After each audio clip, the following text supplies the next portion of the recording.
Yo, what up, guys? This is QB from the Chopper Express here to bring you round two from the box tournament I did this past Friday at my local card shop where I did play Teach. In this round, I was able to pair into a yellow Luffy, which thankfully is a really good matchup. I found out. To be honest, yellow is usually one of those matchups where, especially if it's a top end yellow deck, where once you hit a certain threshold, the leader ability just starts carrying, and like since their deck is kind of stuck at summoning one card per turn, as long as you put them in a position where basically you're trading the card that comes out every single turn, it's really hard for them to keep up bodies on the day to keep up bodies to like pressure you. So here again, playing against one of my locals. Please be kind in the day. There are plays on both our sides that may be misplays. That's part of the game. Like I said, I'm playing Teach.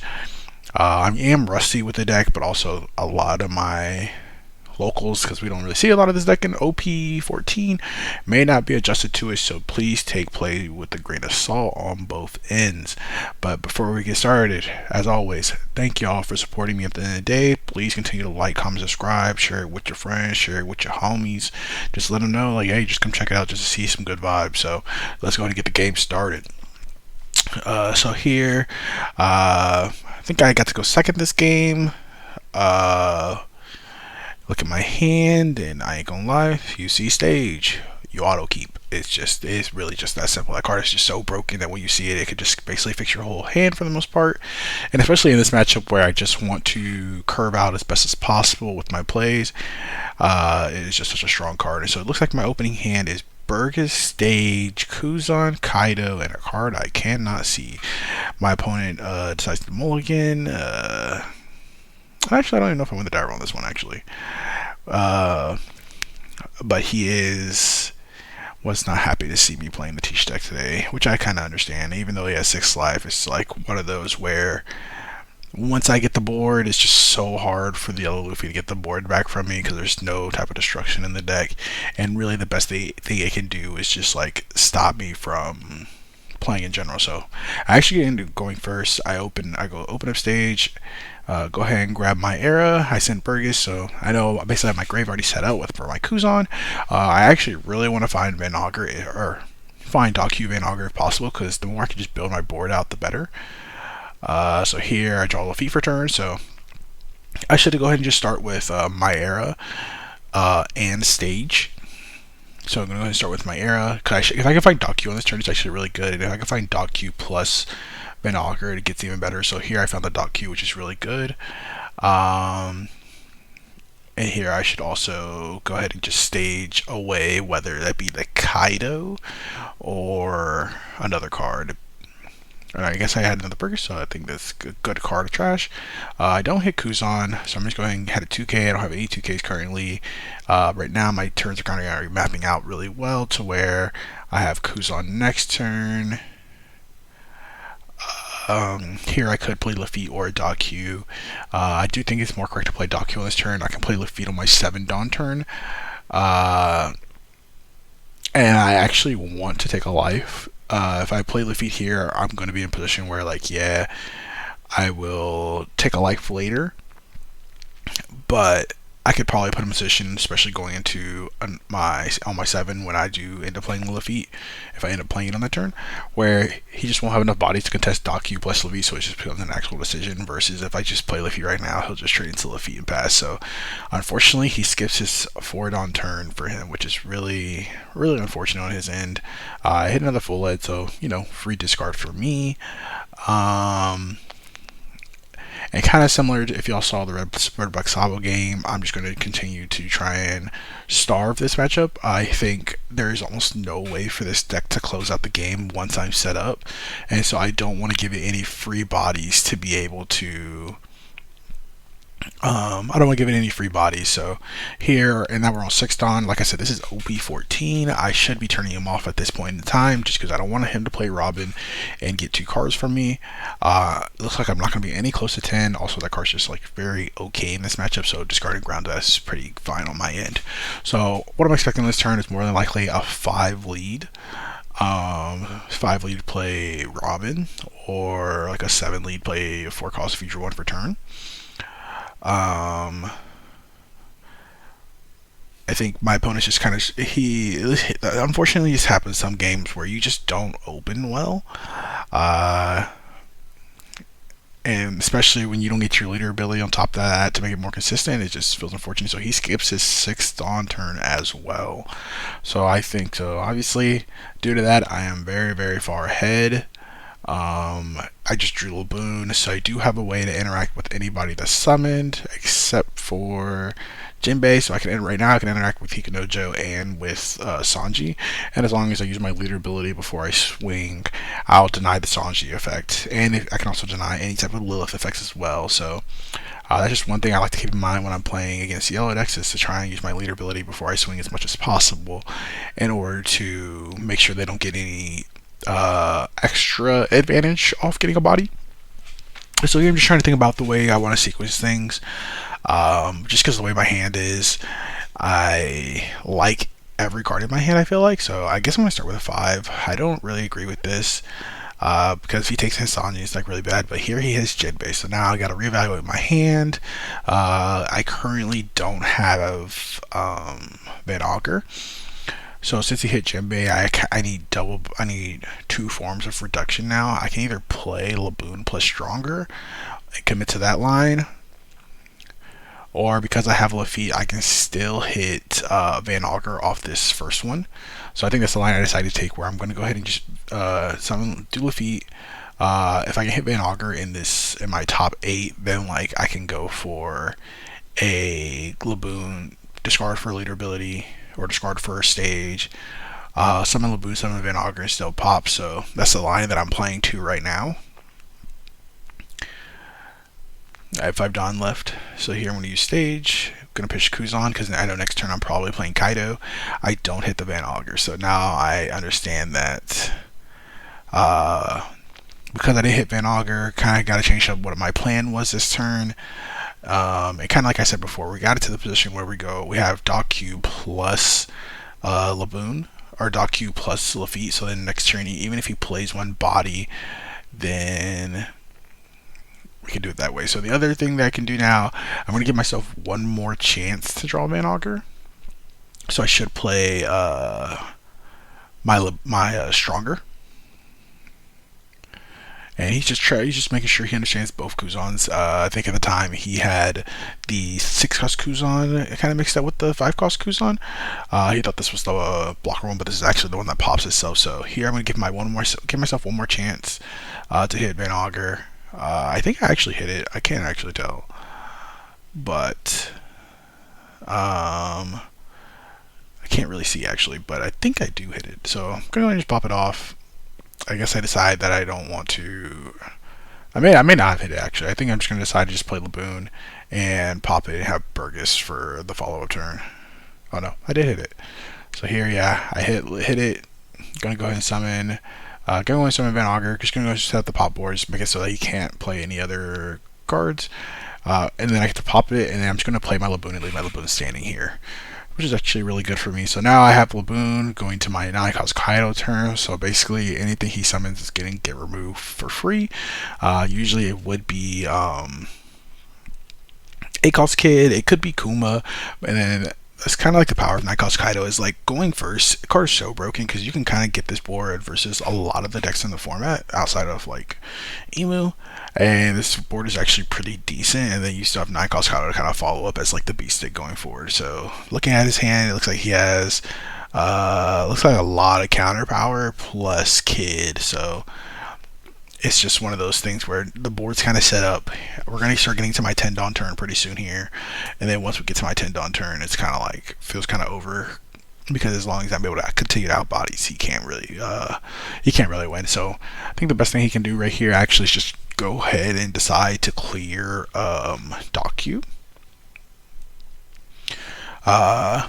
Because yes, you can either swing big into like Van Augur or something like that, or you can just decide to clear your Q. Maybe you just ignore Q and try and go face for 5, trying to speed up the game a little bit. But because of the leader ability and how it interacts with 9-cost Bonnie, there really isn't a way to develop multiple swings. I guess he's also thinking whether or not he should just continue just like be aggressive towards face and see if he can just get me to 0 over the course of like 2 to 3 turns. And so he decides to swing at Luffy, and he decides to play Kid. And I don't know how I feel about that a little bit. I do think it kind of allows me to like take the game a little slower actually, because I don't actually have to clear anything on this turn anymore. Like my board already clears, and as I can tell, I'm one of those people that like I just forget to resand my things. I don't forget, but like I play so fast that like I kind of know they're just gonna get rested anyway, so I don't even bother trying to restand it. I'm just kind of like my brain's already going on to the next play, and then I restand everything right after I do like my auto play or whatever. So like it's a bad habit for me. I do it a lot when I'm playing, even in real tournaments. I just kind of have the situation kind of mapped out how I think it is already. So I just sometimes I won't even say forget. I just kind of like speed my way through turns sometimes. Here I'm going to go ahead and grab my arrow. Like I said, I just want to have enough Dawn to be able to play my 6-cost Kuzan, my blocker, and that's going to set up my board to be what I want it to be, which is. And then I'm going to pitch Kaido, don't need the card anymore, and then I'm going to go ahead and just swing 5. It's okay to get the body in the situation, just because my board's already really wide, and I'm going to play 6. He decides to guard. I think you should probably actually take in the situation. If you think you need the body, you need to generate the body for free, hopefully, on that turn, to like, provide more pressure. I actually probably shouldn't even be swinging on that turn. And so now I'm just kind of like set up. I have my board. I'm going to have my Kuzan, which can generate another Kuzan. And he's deciding just to swing kind of big. Like I said, if we saw his hand earlier, it's mostly just all counter power. It's kind of like I wouldn't say, it's kind of the rough thing about this matchup. It's just very, very hard on the yellow Luffy side once you get set up. There's just not a lot the deck can do. It just doesn't have any good ways to interact with the board or interact with my lead once we get the setup. So here I'm going to go ahead and leader ability, and I'm going to start with a 5. Like I said, just trying to get in the habit of, and I already know I'm going to play 10-cost Teach almost no matter what.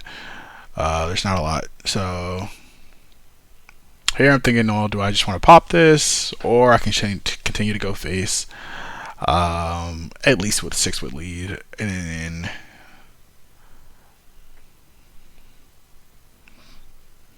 so now I'm just kind of seeing what I get off my draw first. I could just pop this card, play another 6-cost Kuzan, play search, because like I said, I can always just, with the way the game is, I can basically just take this like one turn at a time at this point. And here I'm going to grab Van Augur just to make sure, just in case the card maybe it comes down that I'm just not a fan of, that I can pop it at the % brewing time. So, and then I'm going to rotate either my Van Augur or my Kuzan. I don't really need counter power. Like I'm about to play another blocker here, and get set up 2 teaches now. So, gonna go ahead and just pop the Jinbei, sacrifice off the Luffy, play Kuzan and pass. And so this is what I'm saying, like he kind of just stuck at this point. Like I have everything I need. This next turn is where I'm going to stop caring about popping the board every single turn, and I'm just going to go and just go face, straight face.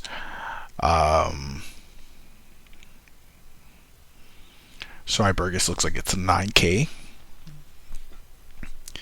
The best thing that he could probably do in this situation is just double summon and just try and double summon 2 bodies every turn, and hopefully that can kind of get him there. But the writing's just kind of on the wall, in my opinion. Like next turn, if he plays a body, I'm going to be able to go like Laboon, Dock Q, or Van Augur, Dock Q, sack over, Dock Q, play 10-cost Teach, and then everything else just swing. And then during that, I'm not really losing any lives this turn. So I'll also be able to generate a Kuzan off of if he swings too big. So it's just kind of one of those where it's kind of unfortunate. I do think it's a rough matchup for the yellow Luffy deck, as kind of Teach does versus a lot of other yellow decks.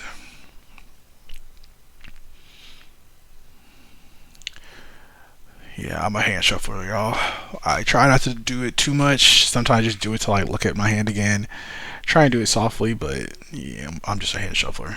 So he decides to swing 7 at Laboon. I'm going to take my block here. Summon out Kuzan, generate another card in my hand.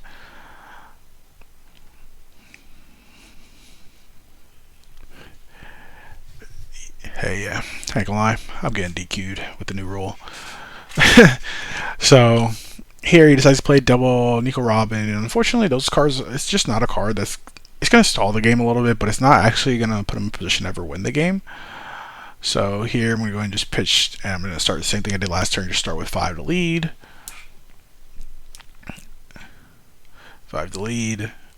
I don't really care about, I'm going to make sure that my reducers are my last swings, so 5 to lead.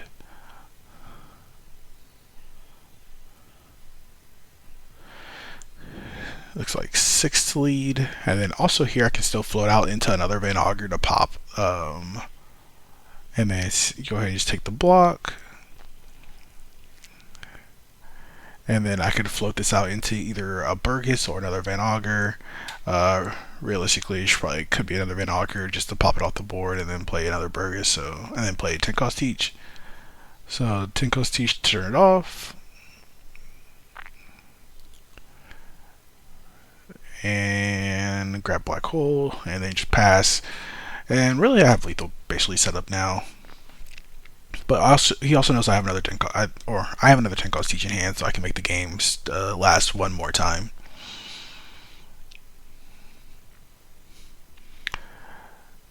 And here we're just kind of chit-chatting about the game, kind of the game state, unfortunately. And I really like how the Teach deck was performing during this day. I think the first round, if y'all watched the last video, I played kind of rough. I think this round a little bit easier for me, just to like kind of get back into the groove of it. It's been a little bit since I've played the deck, and here he's going to just go big swings, and I'll big swing of life, and I'll just take it in. I do think at this point, I think we both kind of see the writing on the wall, and so. But also, I think the way his hand's kind of built, it just doesn't make any point it doesn't make any sense to just play minions when they're going to get popped, and it's just like kind of not really a way for him to win the game at the end. So I'm just going to go ahead and just start building my hand with counter power, just to make sure I don't die to like random things, especially because I'm going to start swinging into the slot, into the lives. So here I'll turn them off again.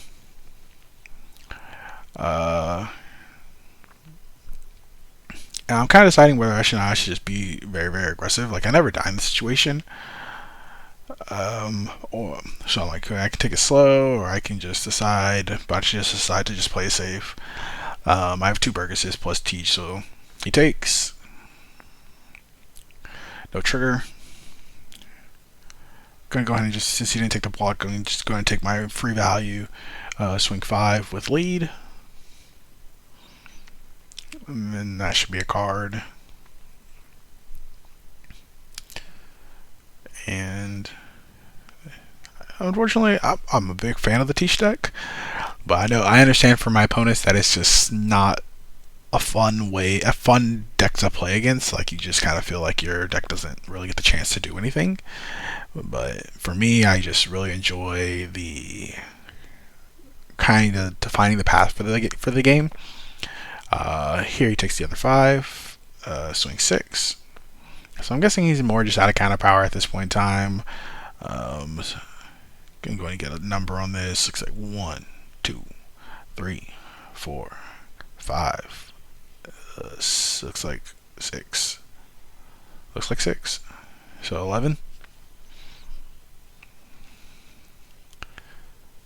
11 to lead. So he's gonna go ahead and take, and then for the and so then we have 11 to lead again. And then last but not least, we will have, and that's game. And so yeah, that's the Teach deck versus the yellow Luffy deck. Shout out to my opponent. I appreciate the game at the end of the day. Hopefully y'all enjoyed this game. I understand that this one's a little bit more straightforward from the Teach perspective. And this is me, and now I'm now 2-0 in the tournament at that point in time, and we will get you game 3 and game 4 on Friday. Appreciate y'all again. Please look forward to those. Always comment, like, and subscribe. Appreciate y'all, man. Peace.